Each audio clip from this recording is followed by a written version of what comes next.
On sait déjà que tu vas taper un peu sur nos copains, mais vas-y, l'antenne est à toi.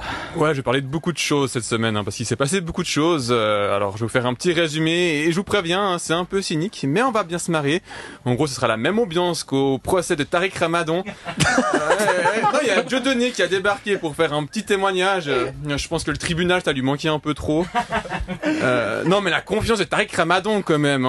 Demander à Dieudonné de venir te défendre.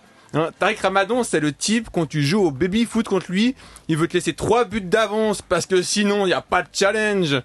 Non, franchement, si c'est pas la preuve ultime que la justice est défaillante, c'est tellement simple de se faire acquitter pour viol que si tu veux que quelqu'un se fasse condamner pour quelque chose lors de ton procès, faut demander à un antisémite de venir parler. Dans le canton du Jura, l'ambiance est tout aussi joyeuse. Près de la moitié des enseignants ont été violentés par leurs élèves ces 2 dernières années. Le monde, il a quand même bien changé. Quand Tariq Ramadan était encore prof, ça se passait pas dans ce sens-là. En football, la tribune nord du stade du FC Sion sera fermée lors du prochain match. En cause, les violences faites par les supporters sédunois après leur match contre Servette. La justice n'a pas jugé utile d'imposer la même sanction aux fans servettiens, puisque ça fait déjà des années qu'ils laissent leur stade complètement vide. Et on enchaîne avec une bonne nouvelle. La Suisse présente le meilleur état de santé auto-évalué d'Europe. Bon, après, je sais pas à quel point on peut prendre ces chiffres au sérieux. Ce sont quand même des gens qui ont volontairement refusé une semaine de vacances en plus. Je suis pas sûr que les Suisses savent vraiment ce que c'est le bien-être. Demander à des Suisses d'évaluer leur état de santé, c'est comme demander au Lausanne Sport d'évaluer son niveau en Coupe d'Europe.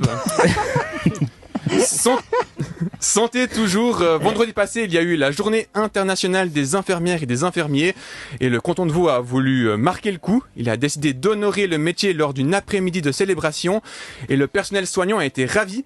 C'est exactement ce dont ils avaient besoin. Entre une augmentation de salaire qui leur permettrait de vivre dignement ou un discours de Rebecca Ruiz, le choix est vite fait. En plus, elle a remis des prix aux infirmiers et infirmières les plus méritants. Enfin, quand je dis un prix, ils ont pas reçu d'argent, faudrait quand même pas qu'ils s'habituent à ça. Et puis en fait, c'était même pas un prix qu'ils ont reçu, mais une flamme. Oui, Rebecca Ruiz a insisté sur la terminologie. C'est très important, ça fait beaucoup plus de sens de décerner des flammes quand ça fait des années que le système de santé suisse est littéralement en feu. Et une autre personne qui n'a pas reçu de prix la semaine passée, c'est Remo Forer.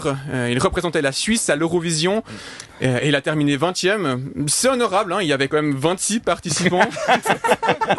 C'est la Suède qui a gagné. Elle a surpassé ses adversaires avec 583 points.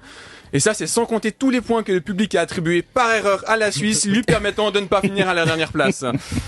Et là, Alex, je dois m'excuser, mais j'arrive déjà bientôt au bout de ma chronique et je n'aurais pas fait de blague sur le centre. Ah ouais, j'allais y venir. Mais heureusement, j'ai une nouvelle victime, la gare de Lausanne. Ton présent a dévoilé que le report des travaux était dû à un quai qui représentait un risque mortel. Et moi, je vous apporte quelques précisions. Ce n'est pas le quai en lui-même qui était dangereux, mais les distributeurs de billets qui se trouvaient dessus. Oui, prendre un ticket Lausanne-Genève aurait pu vous faire courir un très grand risque de mourir de faim d'ici le mois suivant. Merci beaucoup, mon cher Antoine, notre chroniqueur.